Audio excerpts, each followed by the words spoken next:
As the flames crackled and danced before us, casting eerie shadows on the towering trees of whispering pines, I couldn't shake the feeling of unease creeping up my spine.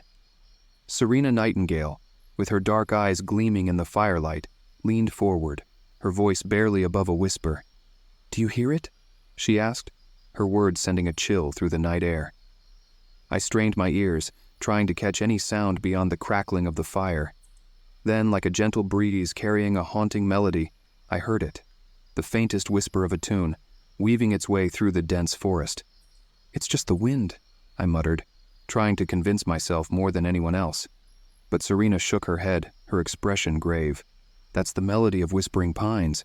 They say it calls to those who dare to listen, drawing them deeper into the woods until they're lost forever."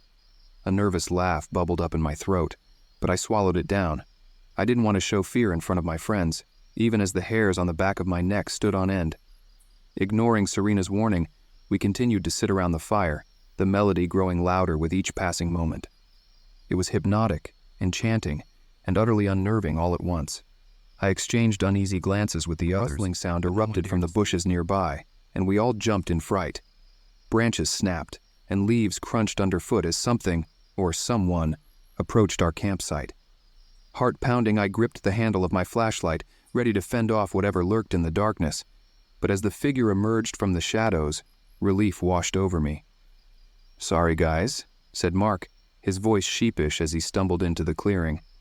"Got lost on the way back from... you know." His words trailed off as he caught sight of our tense expressions and the haunting melody that still lingered in the air. "What's going on?" he asked, his eyes darting from face to face. But before anyone could respond, the melody swelled to a deafening crescendo, drowning out all other sounds. It felt as though the very air around us vibrated with its power, filling me with a sense of dread I couldn't shake. Then, just as suddenly as it had begun, the melody ceased, leaving behind an oppressive silence that seemed to press down on us from all sides. "We need to leave," whispered Serena, her voice urgent. But before we could gather our things and retreat into the safety of our tents, something else caught my eye, a shadowy figure lurking just beyond the edge of the firelight. My blood ran cold as I stared into the darkness, my mind unable to comprehend what I was seeing. It was tall and thin, its features obscured by the veil of night, but its eyes glowed with an otherworldly light that sent a shiver down my spine. "Run!" I screamed, the melody of whispering pines echoing in our ears like a curse. Branches clawed at my skin as we raced through the darkness, the sound of our pounding footsteps drowned out by the pounding of my heart. But no matter how fast we ran, the shadowy figure seemed to follow, its presence lurking just beyond the reach of our flickering flashlights. I don't know how long we ran, or how far we traveled through the tangled maze of trees, but eventually exhaustion forced us to stop. Gasping for breath, we collapsed in a small clearing, the oppressive silence of the forest pressing down on us like a suffocating blanket. "We have to find a way out," gasped Serena, her voice trembling with fear. But as we searched for any sign of escape, the melody of whispering pines returned, weaving its way through the trees like a siren's call. "We're trapped," whispered Mark, his eyes wide with terror.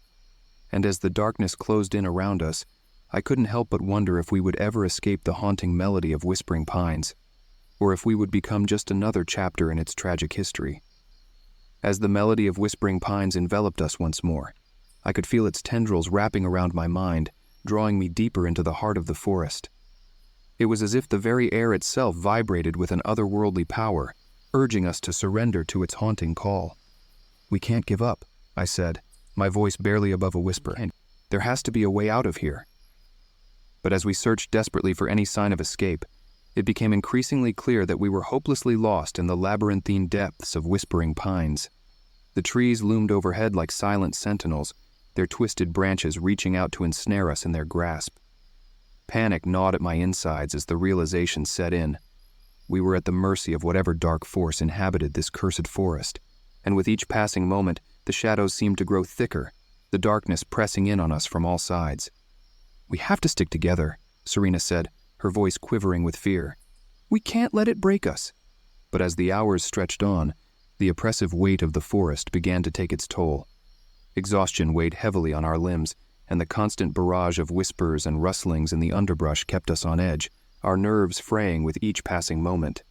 And then, just when it seemed like all hope was lost, we stumbled upon a clearing bathed in moonlight, a small respite from the suffocating darkness of whispering pines. "There," breathed Mark, his eyes wide with relief.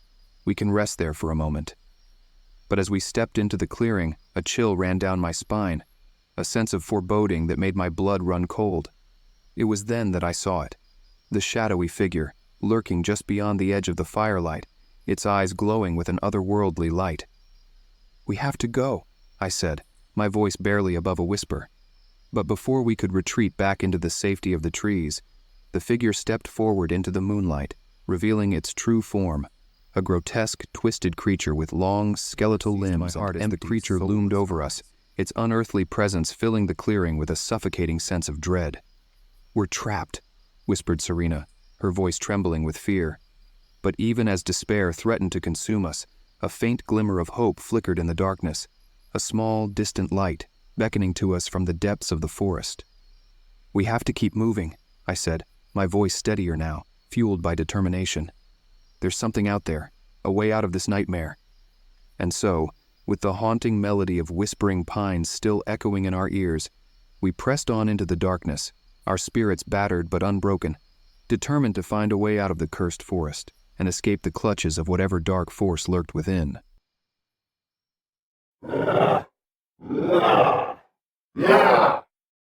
The night was thick with fog as we trudged through the overgrown path leading to Ravenwood Manor.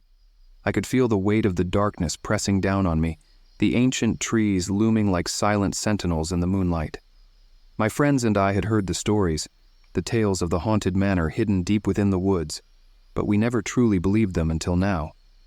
Jasper Nightshade, our self-proclaimed expert on all things paranormal, led the way, his flashlight cutting through the mist like a beacon in the night.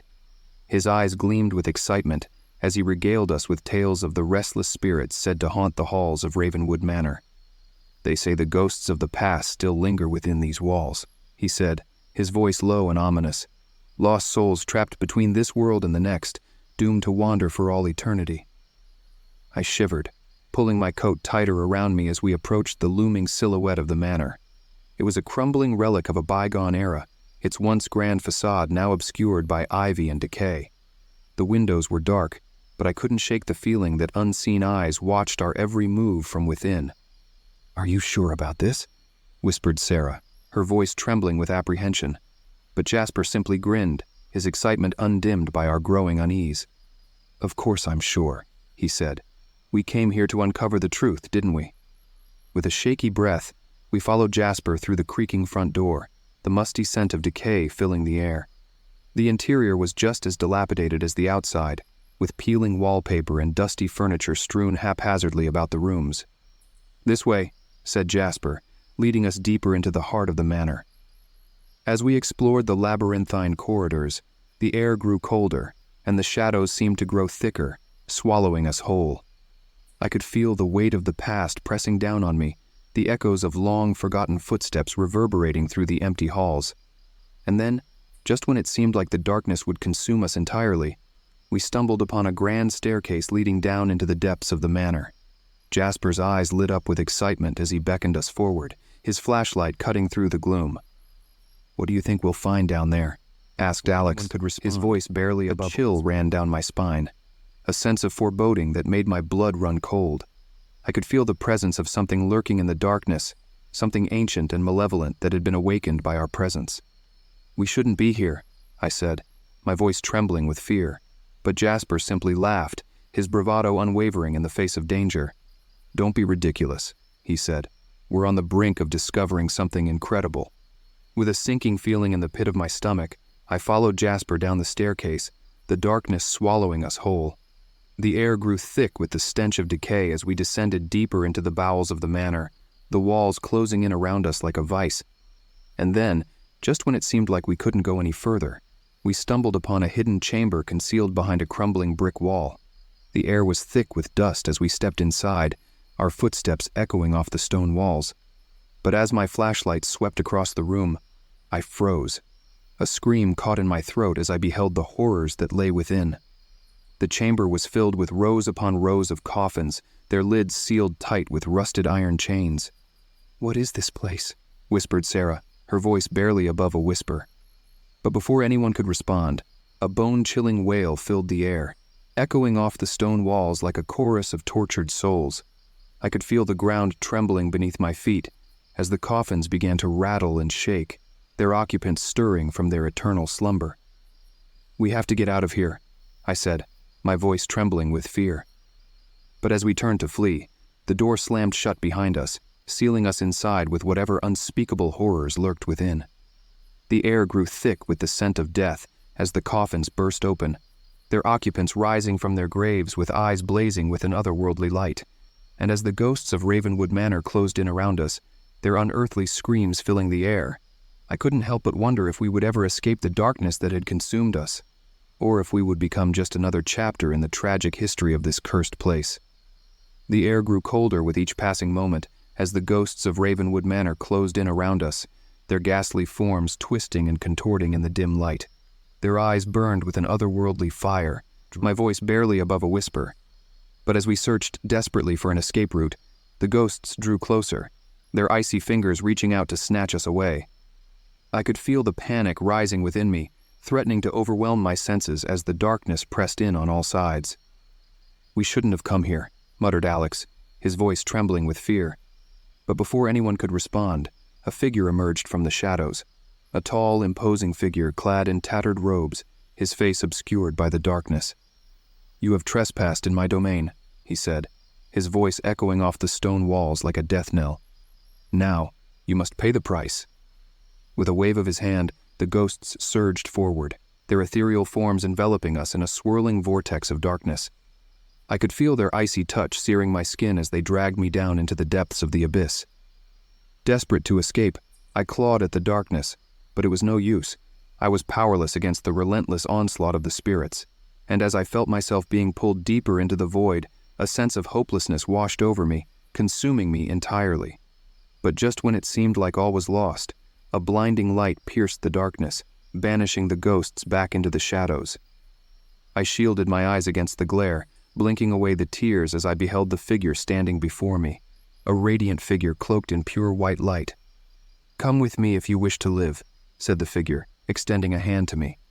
With a surge of hope, I reached out and grasped the figure's hand, allowing myself to be pulled free from the clutches of the darkness, and as we ascended back into the light, I felt a sense of peace wash over me, knowing that I had escaped the horrors of Ravenwood Manor once and for all.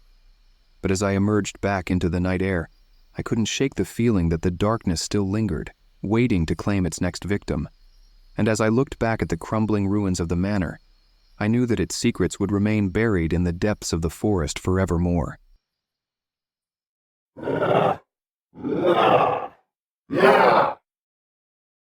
The flames crackled and danced before us, casting long, flickering shadows across the forest floor. We huddled close together, our faces illuminated by the fire's warm glow, but despite the comforting light, a sense of unease lingered in the air. I shifted uncomfortably on the log, my gaze flicking nervously to the dense undergrowth that surrounded our makeshift campsite. Victor Darkwood, our resident storyteller, leaned forward, his voice a low, ominous rumble in the night. "Have you ever heard of the shadow among the flames?" he asked, his eyes gleaming with a mixture of excitement and dread. We shook our heads, our curiosity piqued by Victor's mysterious tone.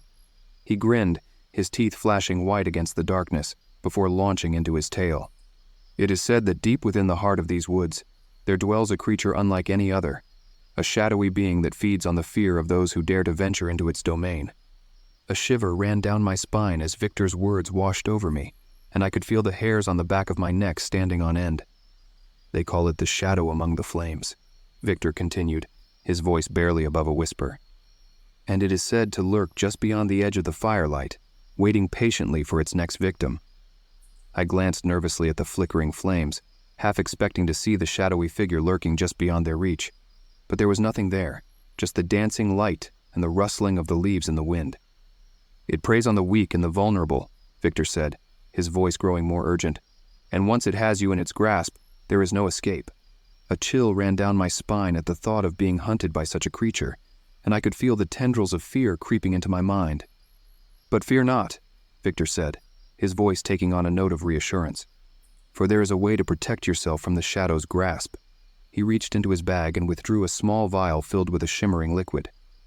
"This is the elixir of protection," he said, holding it up for us to see. "It will shield you from the shadow's influence and keep you safe from harm." I reached out tentatively and took the vial from Victor's outstretched hand, the cool glass sending a shiver down my spine. "Thank you." I couldn't shake the feeling of unease that lingered in the air. The darkness seemed to press in on us from all sides, and I could feel the weight of the forest bearing down on me like a suffocating blanket. "We should leave," I said, my voice trembling with fear, "before it's too late." But Victor shook his head, his eyes scanning the darkness beyond the firelight. "It's already too late," he said, his voice barely audible over the crackling flames. And then, just as he spoke, I saw it, a shadowy figure lurking just beyond the edge of the firelight, its eyes glowing with an otherworldly light. "It's here," I whispered, my heart pounding in my chest. Without hesitation, we fled into the darkness, the sound of our pounding footsteps drowned out by the pounding of my heart. But no matter how fast we ran, the shadowy figure seemed to follow, its presence lurking just beyond the reach of our flickering flashlights. I could feel the elixir of protection burning in my hand as we ran, its power shielding us from the shadow's grasp. But even as we raced through the forest, I knew that we were not safe, not as long as the shadow among the flames lurked just beyond our sight. And as the darkness closed in around us, I couldn't help but wonder if we would ever escape the shadow's grasp, or if we would become just another chapter in its never-ending tale of terror. The forest seemed to swallow us whole as we ran, our footsteps echoing off the ancient trees like a drumbeat of desperation. The shadowy figure pursued us relentlessly, its form flickering in and out of the darkness with unnerving speed. "We have to keep moving," I shouted, my voice hoarse with fear. But no matter how fast we ran, the shadow always seemed to be one step ahead, its presence looming over us like a specter of death. Panic gnawed at my insides as we darted through the underbrush, the sound of our labored breaths filling the night air. "We need to find shelter," gasped Sarah, her voice strained with exertion. But as we searched desperately for refuge, the darkness seemed to close in around us, swallowing us whole. I could feel the elixir of protection burning in my hand, its power waning with each passing moment. "We can't give up," I said, my voice filled with determination, our hearts pounding in our chests. But just when it seemed like all hope was lost, we stumbled upon a clearing bathed in moonlight, a small respite from the suffocating darkness of the forest. "There," breathed Mark, his voice filled with relief. "We can rest there for a moment." But before we could even catch our breath, the shadowy figure emerged from the darkness, its eyes glowing with an otherworldly light. With a surge of fear, I reached for the elixir of protection, hoping against hope that it would be enough to fend off the creature's advance. But as the shadow loomed closer, I realized with a sinking feeling that it was too late. The elixir had lost its power, leaving us defenseless against the darkness that surrounded us. With a scream of terror, we fled into the night, the shadowy figure hot on our heels. But no matter how fast we ran, we could not outrun the darkness that pursued us, its icy grip tightening with each passing moment. And as the shadow closed in around us, I knew that we were doomed, that there was no escape from the horrors that lurked within the forest.